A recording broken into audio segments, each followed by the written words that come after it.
Halo teman-teman, saya Miss Limegutari Putri bersama teman saya, Jamil Ramzinas, Nurul Fadilah, Komala, dan Karunia Mulia Firdausi Ahsan. Kami dari kelompok 6, kelas D, Fakultas Psikologi Universitas Negeri Makassar. Video dari kelompok kami berisi psikoedukasi tentang stres di tengah pandemi COVID-19 dan cara mengatasinya. Jangan lupa like, comment, and share. Pada akhir tahun 2019, Cina digemparkan dengan pandemik virus corona atau yang sering kita dengar dengan istilah COVID-19 yang membuat kepanikan di mana-mana. Ratusan ribu manusia terinfeksi dan ribuan lainnya meninggal dunia. Awal tahun 2020, Indonesia mulai gempar dengan kabar beberapa penduduk di Jakarta dan di beberapa kota lainnya terkena COVID-19. Sehingga pemerintah Indonesia memberikan himbauan-himbauan kepada masyarakat dalam mengatasi wabah tersebut agar tidak menyebar luas. Khusus di Indonesia sendiri, pemerintah telah mengeluarkan status darurat bencana terhitung mulai tanggal 29 Februari 2020 hingga saat ini. Langkah-langkah yang dilakukan pemerintah ialah mensosialisasikan gerakan social distancing.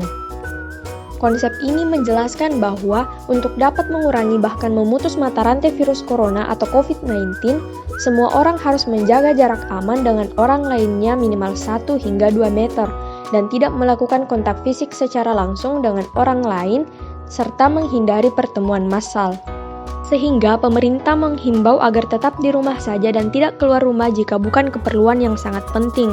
Akibatnya, banyak pekerja yang di-PHK, banyak pedagang atau pekerja lainnya dengan masalah finansial, siswa atau mahasiswa dengan masalah akademiknya, dan anak-anak yang mulai bosan dengan aktivitasnya. Kondisi tersebut menjadi sumber stres atau stresor tersendiri bagi semua orang karena adanya perubahan rutinitas secara tiba-tiba. Hal ini dapat menimbulkan reaksi psikologis tersendiri bagi masyarakat seperti stres.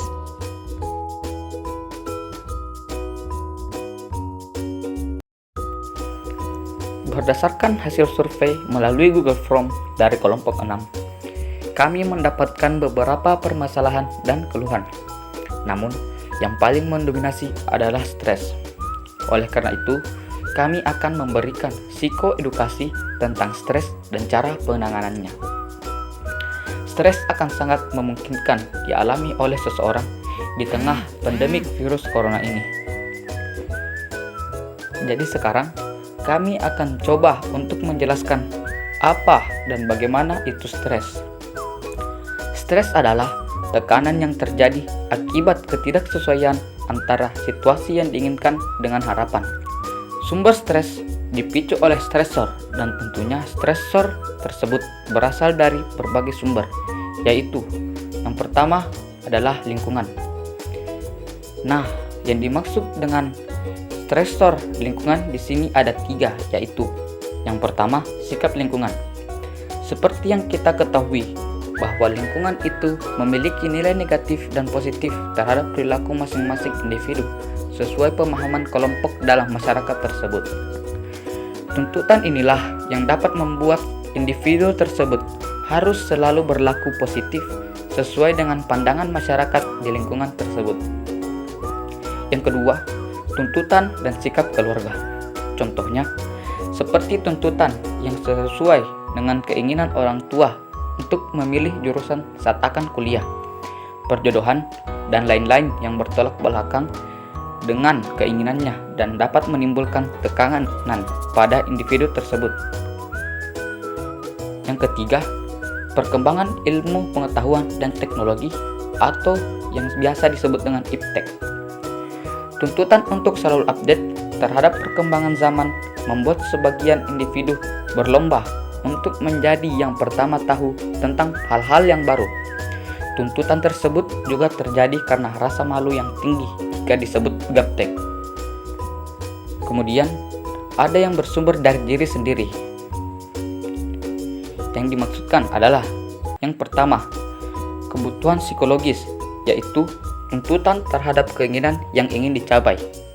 Yang kedua, proses internalisasi diri adalah tuntutan individu untuk terus-menerus menyerap sesuatu yang diinginkan sesuai dengan perkembangan. Kemudian, Sumber stres selanjutnya adalah pikiran. Yang pertama, berkaitan dengan penilaian individu terhadap lingkungan dan pengaruhnya pada diri dan persepsi terhadap lingkungan. Yang kedua, berkaitan dengan cara penilaian diri tentang cara penyelesaian yang biasa dilakukan oleh individu yang bersangkutan. Berikut penyebab stres yang kami peroleh dari survei online yang sudah berlangsung kurang lebih 2 bulan lamanya. Yang pertama, ada situasi pembelajaran yang menuntut pelajar untuk bertatap muka. Beban pembelajaran tinggi. Kedua, para pedagang atau pekerja yang masih bekerja dengan lingkungan yang berisiko. Ketiga, adanya masalah finansial yang dialami oleh responden. Selanjutnya, mekanisme terjadinya stres. Stres baru nyata dirasakan apabila keseimbangan diri terganggu. Artinya, kita baru bisa mengalami stres manakala kita mempersepsi tekanan dari stresor melebihi daya tahan yang kita punya untuk menghadapi tekanan tersebut. Jadi, selama kita memandangkan diri kita masih bisa menahan tekanan tersebut, maka cekaman stres belum nyata. Akan tetapi, apabila tekanan tersebut bertambah besar, baik dari stresor yang sama atau dari stresor lain secara bersamaan, maka cekaman menjadi nyata, dan kita jadi kewalahan dan merasakan stres. Menurut Cozier dan Arp, dikutip dari Kliat BA, dampak stresor dipengaruhi berbagai faktor, yaitu yang pertama sifat stresor.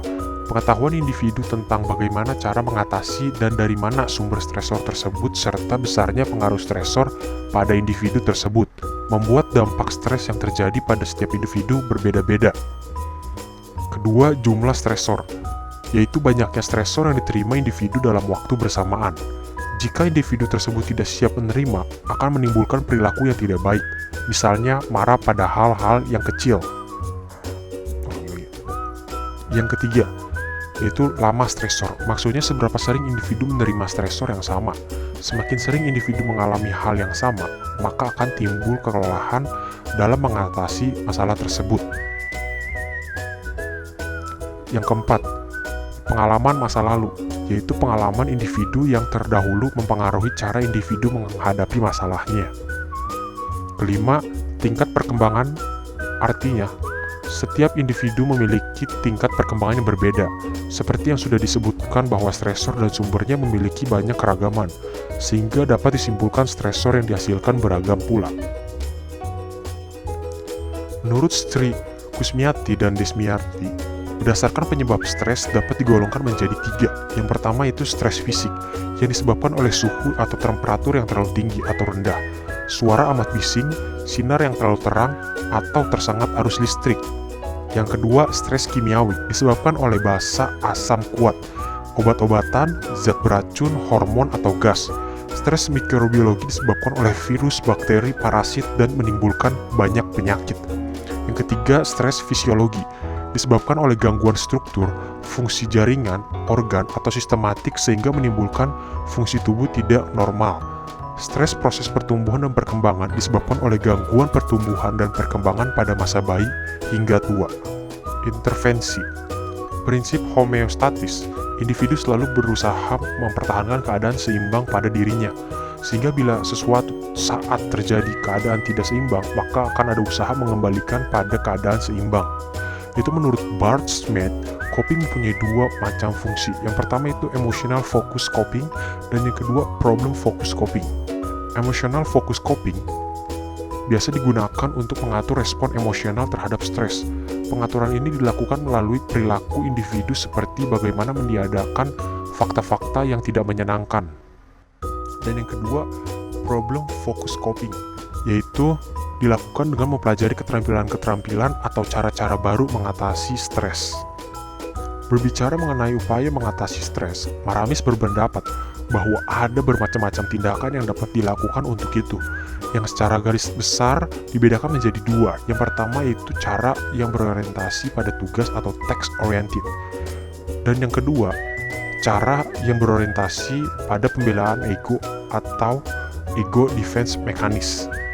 Cara yang berorientasi pada tugas atau task oriented, yaitu mengatasi stres dengan cara berorientasi pada tugas, berarti upaya mengatasi masalah tersebut secara sadar, realistis, dan rasional.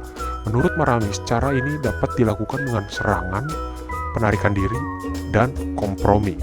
Yang kedua, cara yang berorientasi pada pembelaan ego atau ego defense mechanism, yaitu cara yang berorientasi pada pembelaan ego dilakukan secara tidak sadar bahwa itu keliru, tidak realistis, dan tidak rasional. Cara kedua ini dapat dilakukan dengan fantasi, rasionalisasi, identifikasi, represi, regresi, proyeksi, dan penyusunan reaksi. Adapun subliminalisasi, kompensasi, dan displacement. Kami memberikan saran bahwa selama pandemi COVID-19 berlangsung, lakukan hal-hal berikut. Yang pertama, relaksasi dan istirahat yang cukup. Yang kedua, tetap membagi waktu untuk pekerjaan dan istirahat secara seimbang. Yang ketiga, lakukan kegiatan yang membuat hati senang dan nyaman.